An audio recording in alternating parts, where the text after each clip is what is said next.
540, Epilog 4 Sudut Pandang Pembaca yang Maha Tahu, 5. Diupload oleh Baca Suara. Dalam ruang kegelapan, seolah-olah gorden telah turun pada babak terakhir.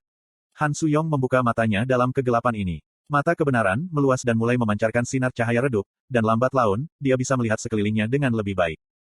Titik. Hanya apa yang terjadi?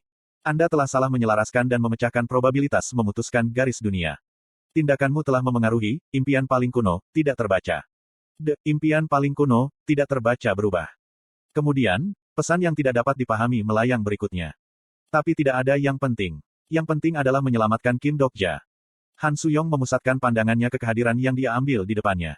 Ketika dia melakukannya, sesuatu yang kotor, gelap bisa terlihat. Yu Jung Hyok, apakah itu kamu? Iya. Han Suyong merasa di sekitarnya seperti orang buta dan mendekatinya, hanya untuk panik dan berteriak keras. Hei, tolol, apa yang kamu lakukan? Mencekik anak kecil. Petik 2.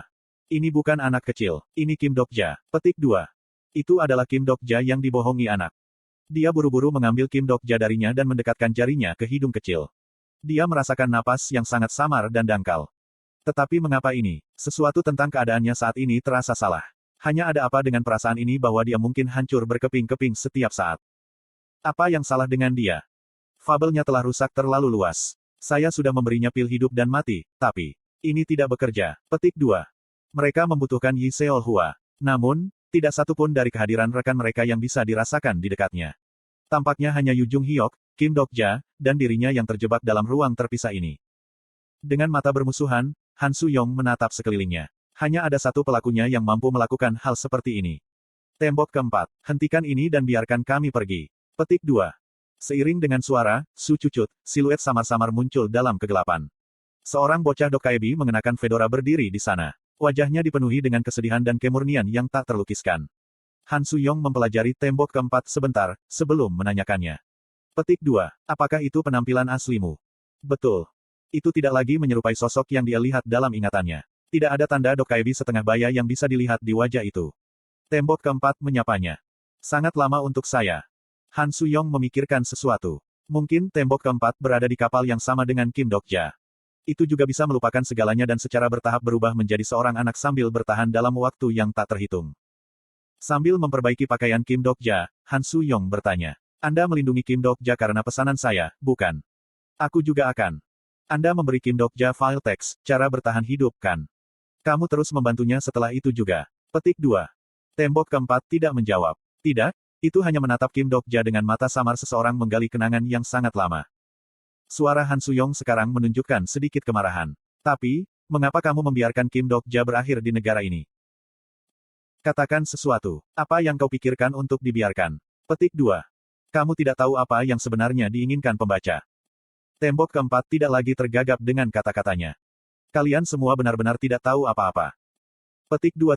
Kita akan membawa Kim Dokja bersama kita. Kita tidak bisa duduk dan menonton orang ini menjalani hidupnya sebagai impian paling kuno. Petik 2. Pada sikapnya yang mau memulai perkelahian, alis tembok keempat bergetar. Tapi alih-alih Han Suyong mengepalkan tinjunya dengan gugup, Yu Jung Hyok malah melangkah maju. Jika kita membawanya bersama kita, akankah posisi impian paling kuno dibiarkan kosong? Bahu Han Suyong tersentak. Bukannya dia tidak pernah memikirkan masalah itu. Masalah, setelah Kim Dokja diselamatkan, siapa yang akan mengambil alih posisi mimpi paling kuno?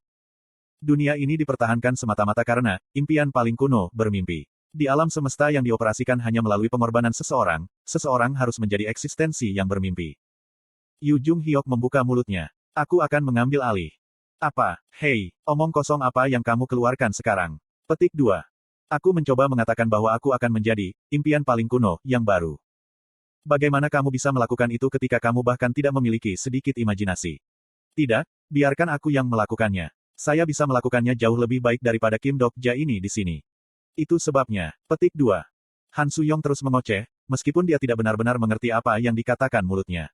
Dia hanya berseru hanya dengan tujuan untuk menghentikan idiot gila ini. Dan untungnya, tembok keempat juga bukan sekutu Yu Jung Hyok dalam kasus ini. Pupet dari impian paling kuno, Anda tidak bisa menjadi impian. Karena, kamu tidak suka cerita ini. Kalau begitu, aku harus. Ini cerita yang sama untukmu, Han Suyong. Lalu siapa yang akan mengambil alih peran orang ini? Aku memberitahumu ini sekarang, tapi kami pasti membawanya bersama kami, kau dengar. Bahkan jika itu kamu tidak bisa menghentikan kami. Petik 2. Tembok keempat menatap Han Suyong dan Yu Jung Hyok sebentar. Bawa dia. Apa itu? Kamu bisa membawanya. Bahkan jika Anda mengambil Kim Dokja, itu, alam semesta ini tidak akan hancur lagi. Karena dia tidak berharap mendengar jawaban seperti itu, Han Suyong hanya bisa mengedipkan matanya seperti orang idiot. Dia melirik ke sisinya, dan bahkan Yu Jung Hyok membuat wajah yang sama. Apa yang dikatakan Dok Kaebi di sini? Dia tidak pernah memikirkan akhir cerita seperti itu. Apakah benar-benar tidak apa-apa untuk menyambut kesimpulan seperti ini? Tidak, itu tidak mungkin. Ini tidak pernah mempertimbangkan salah satu dari mereka sebelumnya, bahkan sekalipun. Wajah Han Suyong secara bertahap mengeras dan dia bertanya kembali. Mengapa alam semesta tidak akan dihancurkan bahkan setelah kita membawanya pergi? Kim Dokja, yang kamu tahu sudah tersebar ke seluruh alam semesta. Apa itu tadi? Dia dengan bingung menatap Kim Dokja yang saat ini dipeluknya, pada sosoknya yang lemah, cukup kecil untuk hanya satu lengannya yang bisa dililitkan. Rasanya seperti palu telah memukulnya di belakang kepalanya. Tidak mungkin, alasan mengapa Kim Dokja berakhir di negara ini adalah kamu. Apa yang kamu lakukan? Ini bukan ulahku. Itu yang dia sendiri inginkan. Lagi pula, dia tahu grup Anda akan melakukan sesuatu seperti ini. Rasa dingin yang halus mulai mengalir di kulitnya. Untuk menyelamatkan dunia ini, seseorang harus menjadi impian paling kuno. Jika Kim Dokja diselamatkan, maka orang lain harus menggantikannya. Bukankah dia? Apakah seseorang seperti Kim Dokja benar-benar tidak tahu itu? Kalian semua telah melakukan sesuatu yang sangat bodoh.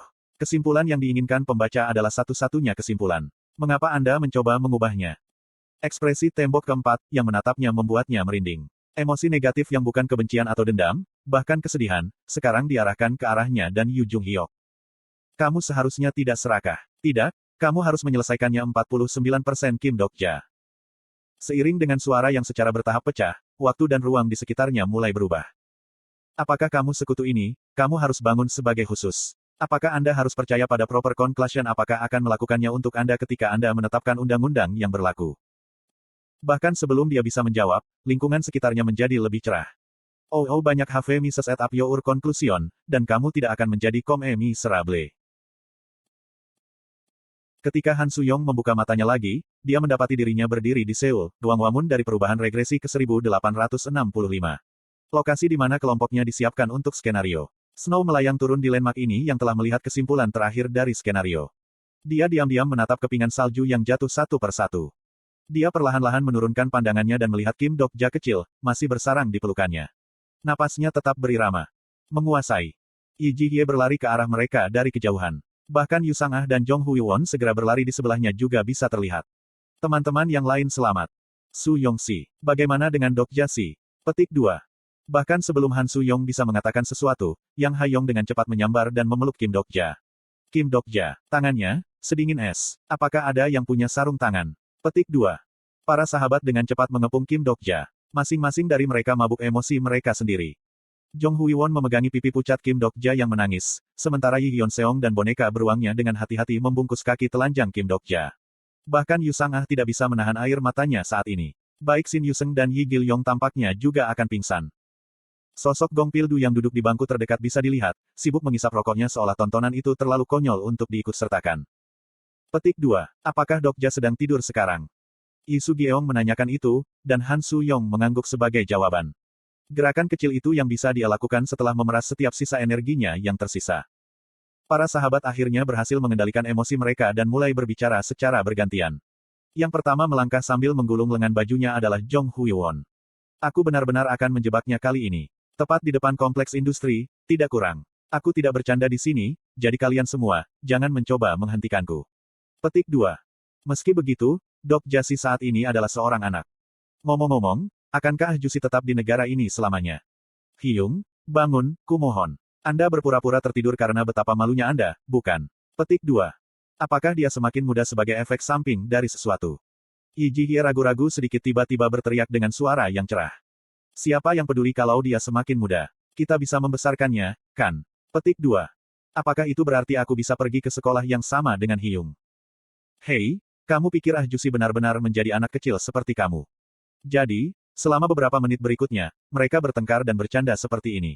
Sementara itu, Yi Seol-hua sedang memeriksa kondisi Kim Dokja saat ini di seluruh tubuhnya, tetapi ketika dia melakukannya, ekspresinya perlahan mengeras.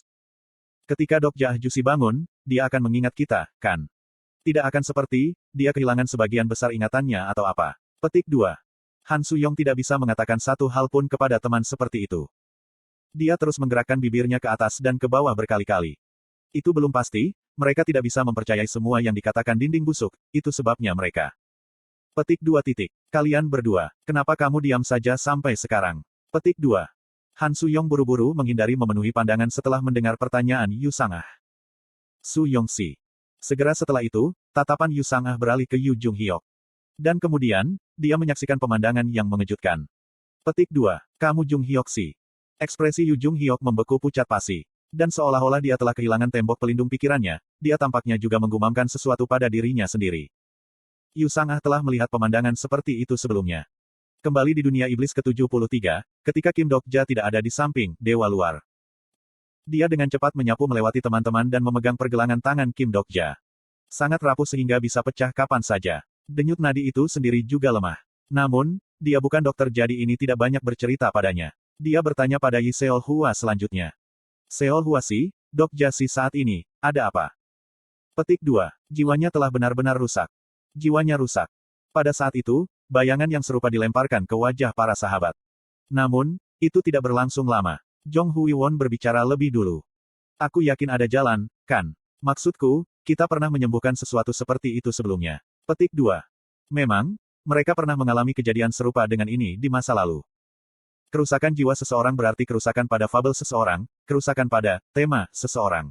Yi Sugyeong telah selamat dari penyakit seperti itu sebelumnya. Shin Yu Seng buru-buru mengikutinya. Benar-benar tidak ada masalah, kan? Itu tidak sama dengan saat itu. Kami bisa mendapatkan bantuan dari island dunia ini. Dan kami juga mendapatkan banyak cairan bintang sebelumnya, bukan? Petik 2. Shin Yu Seng terus berbicara. Dia mengemukakan semua cara yang bisa dia pikirkan tanpa istirahat, berulang-ulang. Lalu, petik 2, itu sebabnya. Air mata terbentuk di kedua matanya. Shin Yu Seng terus menggelengkan kepalanya menyangkal, mengatakan ini tidak mungkin. Yu Sangah dengan hati-hati melingkarkan lengannya di bahu gadis itu dan berbicara. Harap jujur dengan kami, Seol Hua si. Yi Seol Hua menurunkan kepalanya, dan meletakkan tangannya di dada Kim Dok-ja. Ketika dia melakukannya, sepotong kecil fragmen fabel melayang dari dadanya yang terlihat lemah. Itu adalah fabel terakhir Kim Dok-ja. Konstelasi, Raja Iblis Keselamatan, telah mencapai tidak terbaca barunya. Fabel kecilnya berkilauan seperti frasa yang sangat kecil. Constellation Demon King of Salvation tidak terbaca adalah epilog. Dan begitu, mereka telah mencapai epilog yang belum ada yang menulis. Fin. Jika Anda menemukan kesalahan tautan rusak, konten non-standar, harap beritahu kami sehingga kami dapat memperbaikinya sesegera mungkin.